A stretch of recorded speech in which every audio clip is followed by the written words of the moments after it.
김현 의원이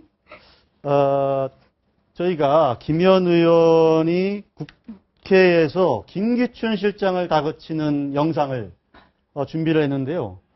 한번 보시고 얘기 나눠 보시죠. 대통령이 회의 한번 소집 안 했습니다. 수석 보좌관 회의를.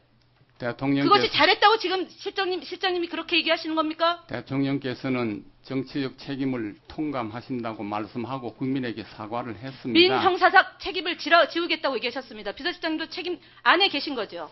비서실을 통화를 하지 못한 비서실장이 책임지고 그 자리에서 물러나는 것이 당당하고 떳떳한 태도 아닙니까? 물러날 의사 없습니까? 저는 자리에 연연하지 않습니다. 즉각 물러나십시오. 그만두는 시간까지 성심껏 일할 뿐입니다. 자진해서 사퇴하십시오. 네, 김현 의원과 김기춘 실장의 질의응답 과정을 저희들이 봤는데요. 저걸 찾아서 소개시켜드린 이유는 오늘 언론에 김기춘 실장 교체 가능성에 관련된 보도가 나왔어요. 김기춘 실장 어떨까요? 지금 연말 교체 가능성 있다고 보십니까? 네. 하도 이 김기춘 대통령 비서실장 얘기는 잠잠해질만 하면 한 번씩 또 교체설이 나오는데요. 네. 오늘 청와대에서는 즉각적으로 이거를 쓰면 오보가 된다. 논평할 가치조차 없다. 받아쓰기 되면 오보될 것이다. 이렇게 얘기를 했습니다. 그러나 최근에 여러 가지 송광용 전 사회수석이죠. 네. 이런 여러 가지 인사 참사에 대해서는 누군가 책임지는 것이 필요하다. 네. 그래야 박근혜 정부 3년 차를 맞이하면서 뭔가 쇄신, 일신 이런 걸 다짐할 수 있다. 네. 이런 의견도 여권 내에서는 적지 않습니다. 원래 집권 3년 차쯤 되면 실장을 좀 교체하는 사례들이 좀 많지 않습니까? 되게 예, 그렇죠. 지금 MB 정부 때도 집권 3년 차에 아마 임태 실장으로 바뀌었던 걸로 제가 기억을 하고요. 네, 김대중 정부 때도 3년 차에 한광욱 대통령 비서실장으로 바뀌었죠. 예. 김영삼 정부 때도 3년 차에 바뀌었습니다. 네. 예, 그러니까 임기의 절반, 전환점을 도는 차에 3년 차에 그만큼 국정 운영의 동력을 다시 한번 다잡아야만 순항할 수 있다. 이런 네. 판단이 깔린 겁니다. 그런데 제가 알기로는 MB 때는 유우익 비서실장은 6개월도 못 가서 바뀐 걸로 알고 있는데요. 그렇죠. 유익 실장이 처음에 촛불 시위, 촛불 시위 때문에 6월에 그러니까 4개월 정도의 단명을 했죠. 그러게 하다가 이제 바뀐 거예요. 그러고 정정길 실장으로 갔다가 임태희 실장으로. 임태희 실장이 세 번째 비서실장이 되는 거죠.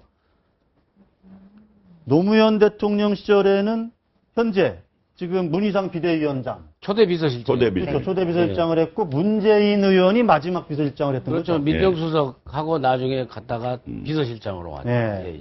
명실공히한 왕수석에 이은 왕실장.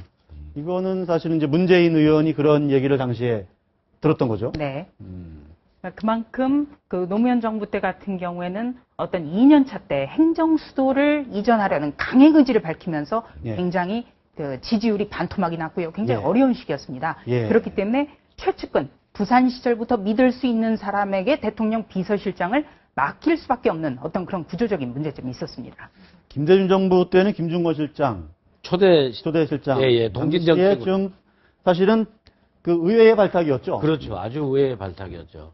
그래서 동진정책 일환이었다 이렇게 볼 수 있는 거죠. 그렇습니다. 이 김대중 대통령의 경우에는 모든 인선을 권노갑 현재 새정치민주연합 상임고문과 의논을 했었는데 권노갑 고문이 동아일보 회고록 회의 때 이런 회고를 합니다. 정말 너무 놀라서 말이 나오지 않았다. 김중건 대통령 비서실장은 한 번도 생각해보지 않은 카드였고 본인은 조승영 전 판사, 그러니까 평민당 때부터 DJ를 지켜온 사람을 추천했었는데 너무 놀랐다. 그리고 대통령 비서실장을 1년 8개월을 하고 나서 또 집권 여당의 대표가 되더라. 이런 회고를 한 적이 있습니다. 지금 사실은 김기춘 실장이 개인사도 조금 어려운 부분이 있습니다. 여러 가지 심적 고통도 있고 해서 여러 차례 사의를 밝혔는데 대통령께서 그때마다 좀 만류를 했다. 이런 것으로 저도 좀 알고 있는데 어찌됐든 아까 말씀드린 대로 언젠가는 바뀌겠죠. 연말이 됐든 내년이 됐든 이 정부 끝날 때까지 비서실장을 계속할 게 아니라면. 아니죠. 박정희 대통령 때 김정념 청와대 비서실장이요. 오래 했죠. 그때. 6년, 7년까지 하신 분이 네. 있고. 그러니까요. MB 정부 때 순장조라는 얘기를 했지 않습니까? 그러니까요. 그 청와대 네. 비서실에서. 네. 근데 특별한 문제 없으면 김기춘 비서실장 임기까지 가버릴 수도 같이 함께 할 수 있는. 근데 같이 갈 것 같다. 임기 말에 갈수록 예. 정말 대통령한테 가까이 믿을 수 있는 분이 필요하거든요. 아까 자막에 나갔지만은 마지막에 그 문재인 비서실장도 그렇고 김대중 대통령 때 그 박지원 비서실장도요. 예. 그 자막에는 소통령이라고 나갔지 않습니까? 소통령은 이제 김현철 씨가 YS 대통령 때 장남으로 했던 그렇죠. 그때 그 얘기가 나왔다. 사실은 나왔었고, 박지원 비서실장 대통령이란 말이 나왔죠. 그렇죠. 대신 됐다 대신 됐죠. 대통령. 그 정도로 해서 네. 이제 임기 말에는 3년차 이후에 비서실장을 바꿀 적에는 네. 정말 믿고 맡길 수 있는 최측근 중에 측근을 비서실장으로 앉히는데 네. 그런 점에서 그 김기춘 비서실장이 버금가는 인물이 과연 있을까 하는 점에서 저희가 한번 또 점쳐봅니다. 그래도 그 김기춘 실장의 대체 카드가 누구일까? 저희들이 한 3명 정도 뽑아왔는데요. 현경대 현 민주평통수석 부의장, 김성호 전 국정원장, 홍서덕 전 국회 부의장. 어떨까? 이 세 분 중에 한 분 비서실장으로 좀 발탁될 가능성이 없을까요? 근데 세 분보다는 방금 우리 민 위원장님 말씀대로 김기춘 실장이 좀 더 가는 게 아닌가. 왜 그런가 하면 박지원 비서실장이 이 문광부 장관을 하다가 한빛은혜 사건으로 이제 물러났습니다. 예. 그러고 나서 딱 임기 1년을 남기고 비서실장으로 들어갑니다. 그건 뭐냐면 마지막 1년이라는 거는 예. 그 대통령 본인에게도 엄청나게 중요한 시기고 또 한 가지는 그때 되면 슬슬 떠날 준비합니다. 네. 다른 사람들이 떠날 준비하면은 외롭고 고독한 겁니다. 네. 그래서 아까도 말씀하셨지만은 박정희 대통령이 김정년 비서실장을 돌아가시는 그날까지 비서실장이 7년인가 8년 했습니다. 9년 2개월을. 예. 그러니까 9년 2개월. 예. 네. 그런 정도로 세상은 한 사람을 믿고 믿을 만한 사람을 옆에 두고 싶어 하는 거는 위정자의 언제나 생각이 아닐까 그런 생각이 듭니다. 근데 이제 그렇게 생각해 볼 수도 있지 않을까요? 이제 집권 3년차가 돼서 사실 3년차, 지금부터 내년 한 1년 반 정도까지가 정말 박근혜 정부가 힘을 가지고 일할 수 있는 시간이다. 네. 그런 점도 좀 고려를 해야 되고, 그런 맥락에서 조심스럽지만, 정호원 총리도 어쨌든 지난번에 사퇴하셨다가 다시 유임이 되신 거기 때문에, 어쨌든 연말 연초에 그런 어떤 내각 개편이라든지 청와대 개편, 이런 요인들은 있을 수 있지 않을까요? 그렇습니다. 바로 정호원 국무총리가 지난번 세월호 참사 때 사퇴 의사를 밝혔다가 사실 대안을 찾지 못해서 다시 유임이 되는 네. 그런 일이 있었죠. 네. 그렇기 때문에 김기춘 대통령 비서실장으로도 유일하게 인적 쇄신을 보여줘야 되는 거 아닌가. 예. 그러면서 이 세 분이 나오고 있는데요. 네. 흥미로운 거는 지금 현재 김기춘 대통령 비서실장도 검사 출신인데요.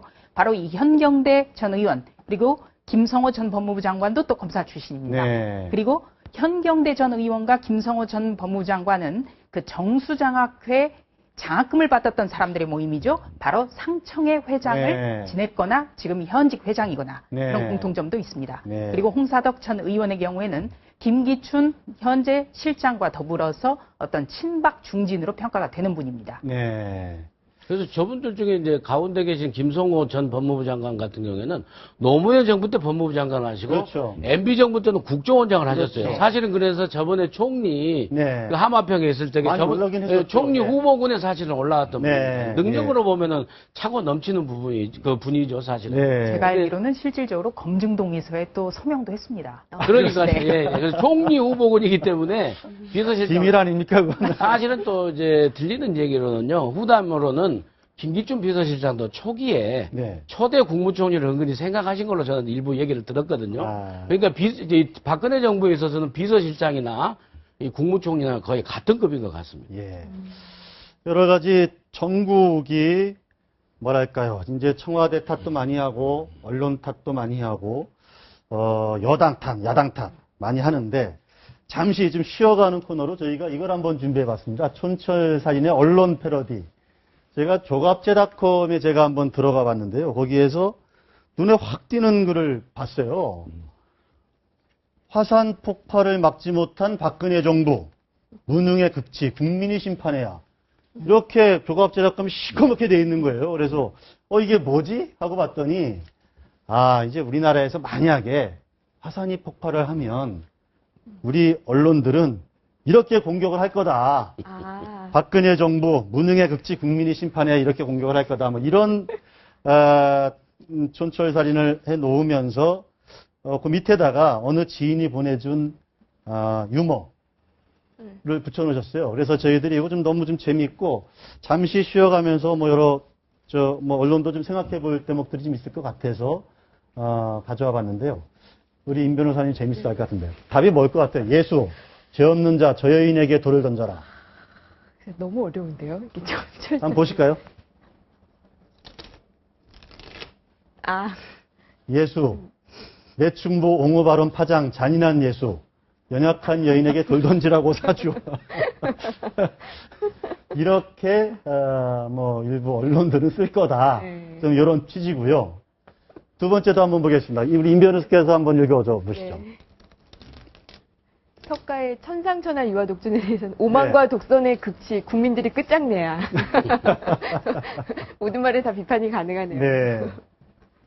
요거는 우리 민 원장께서 한번 읽어주시죠. 소크라테스 악법도 법이다. 소크라테스 악보 옹호 파장. 참 진짜 재밌네요. 이 패러디가 너무 좀 흥미롭고 재밌습니다. 이순신, 내 죽음을 아무에게도 알리지 말라. 널리 알리라는 것 같은데요. 널리 알리라. 네. 조차장은 뭐가 나올 것 같아요? 글쎄요. 정보 통제 뭐 이런 건가요? 도덕. 거짓말 사주군요. 이순신 부하에게 거짓말 하도록 지시, 도덕성 논란 일파만파. 이렇게도 쓸 수 있지 않겠냐? 뭐 이런 유머입니다. 김구. 아주 유명한 말씀이죠. 나의 소원은 첫째도, 둘째도, 셋째도 통일입니다. 백범일지에 나오는 말이죠.